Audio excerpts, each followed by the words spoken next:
यहोशू की पुस्तक 24वां अध्याय। कुल वचन 33।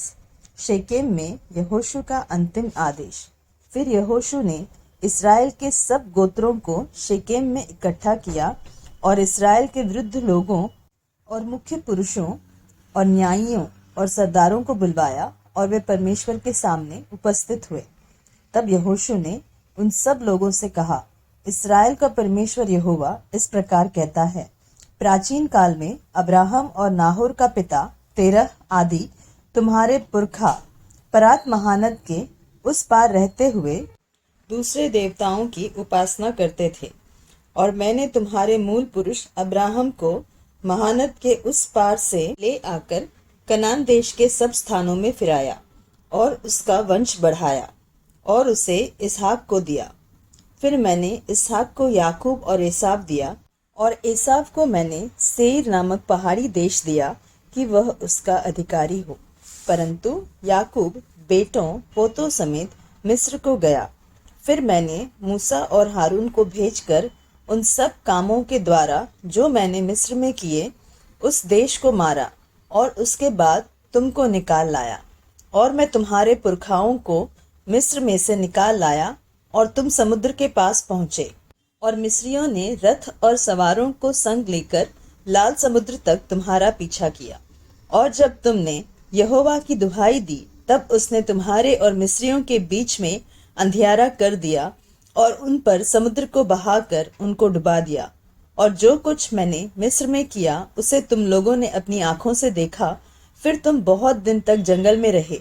तब मैं तुमको उन एमोरियों के देश में ले आया जो यरदन के उस पार बसे थे, और वे तुमसे लड़े, और मैंने उन्हें तुम्हारे वश में कर दिया।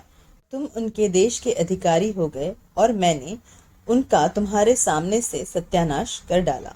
फिर मोआब के राजा सिप्पोर का पुत्र बालाक उठकर इसराइल से लड़ा, और तुम्हें शाप देने के लिए बोर के पुत्र बिलाम को बुलवा भेजा। परंतु मैंने बिलाम की नहीं सुनी, वह तुमको आशीष ही आशीष देता गया। इस प्रकार मैंने तुमको उसके हाथ से बचाया।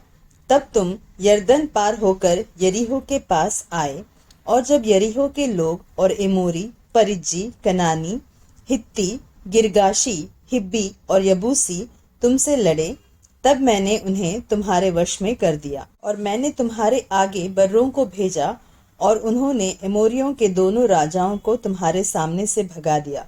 देखो, यह तुम्हारी तलवार या धनुष का काम नहीं हुआ।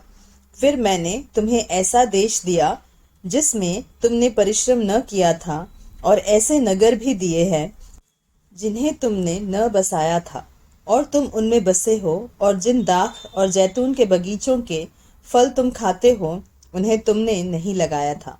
इसलिए अब यहोवा का भय मानकर उसकी सेवा खराई और सच्चाई से करो, और जिन देवताओं की सेवा तुम्हारे पुरखा महानद के उस पार और मिस्र में करते थे, उन्हें दूर करके यहोवा की सेवा करो। और यदि यहोवा की सेवा करनी तुम्हें बुरी लगे, तो आज चुन लो कि तुम किसकी सेवा करोगे, चाहे उन देवताओं की जिनकी सेवा तुम्हारे पुरखा महानद के उस पार करते थे, और चाहे एमोरियों के देवताओं की सेवा करो जिनके देश में तुम रहते हो। परंतु मैं तो अपने घराने समेत यहोवा ही की सेवा नित्य करूंगा।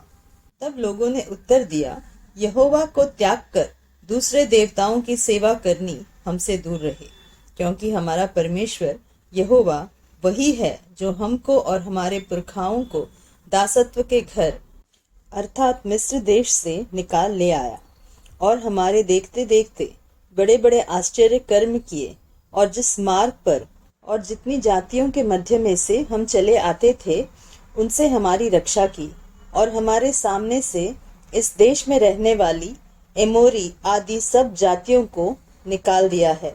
इसलिए हम भी यहोवा की सेवा करेंगे, क्योंकि हमारा परमेश्वर वही है। यहोशू ने लोगों से कहा, तुमसे यहोवा की सेवा नहीं हो सकती, क्योंकि वह पवित्र परमेश्वर है, वह जलन रखने वाला ईश्वर है। वह तुम्हारे अपराध और पाप क्षमा न करेगा। यदि तुम यहोवा को त्याग कर पराये देवताओं की सेवा करने लगोगे, तो यद्यपि वह तुम्हारा भला करता आया है, तो भी वह फिर कर तुम्हारी हानि करेगा और तुम्हारा अंत भी कर डालेगा। लोगों ने यहोशू से कहा, नहीं, हम यहोवा ही की सेवा करेंगे। यहोशू ने लोगों से कहा, तुम आप ही अपने साक्षी हो कि तुमने यहोवा की सेवा करनी चुन ली है। उन्होंने कहा, हाँ, हम साक्षी है। यहोशू ने कहा, अपने बीच में से पराये देवताओं को दूर करके अपना अपना मन इस्राएल के परमेश्वर यहोवा की ओर लगाओ। लोगों ने यहोशू से कहा, हम तो अपने परमेश्वर यहोवा ही की सेवा करेंगे और उसी की बात मानेंगे। तब यहोशू ने उसी दिन उन लोगों से वाचा बंधाई और शकेम में उनके लिए विधि और नियम ठहराए। यह सारा वृत्तांत यहोशू ने परमेश्वर की व्यवस्था की पुस्तक में लिख दिया और एक बड़ा पत्थर चुनकर वहां उस बांज वृक्ष के तले खड़ा किया, जो यहोवा के पवित्र स्थान में था। तब यहोशू ने सब लोगों से कहा, सुनो, यह पत्थर हम लोगों का साक्षी रहेगा, क्योंकि जितने वचन यहोवा ने हमसे कहे हैं उन्हें इसने सुना है, इसलिए यह तुम्हारा साक्षी रहेगा। ऐसा न हो कि तुम अपने परमेश्वर से मुकर जाओ। तब यहोशू ने लोगों को अपने अपने निज भाग पर जाने के लिए विदा किया। यहोशू और एलियाजार की मृत्यु। इन बातों के बाद यहोवा का दास नून का पुत्र यहोशू 110 वर्ष का होकर मर गया और उसको तिम्नत सेरह में, जो एप्राइम के पहाड़ी देश में गाश नामक पहाड़ के उत्तर में है, उसी के भाग में मिट्टी दी गई। यहोशू के जीवन भर और जो वृद्ध लोग यहोशू के मरने के बाद जीवित रहे और जानते थे कि यहोवा ने इस्राएल के लिए कैसे कैसे काम किए थे, उनके भी जीवन भर इस्राएली यहोवा ही की सेवा करते रहे। फिर यूसुफ की हड्डियां, जिन्हें इस्राएली मिस्र से ले आए थे, वे शकेम की भूमि के उस भाग में गाड़ी गई जिसे याकूब ने शकेम के पिता हमोर के पुत्रों से 100 चांदी के सिक्कों में मोल लिया था। इसलिए वह यूसुफ की संतान का निज भाग हो गया। हारून का पुत्र एलियाजार भी मर गया और उसको एप्राइम के पहाड़ी देश में उस पहाड़ी पर मिट्टी दी गई जो उसके पुत्र पीनहास के नाम पर गिबत पीनहास कहलाती है और उसको दे दी गई थी।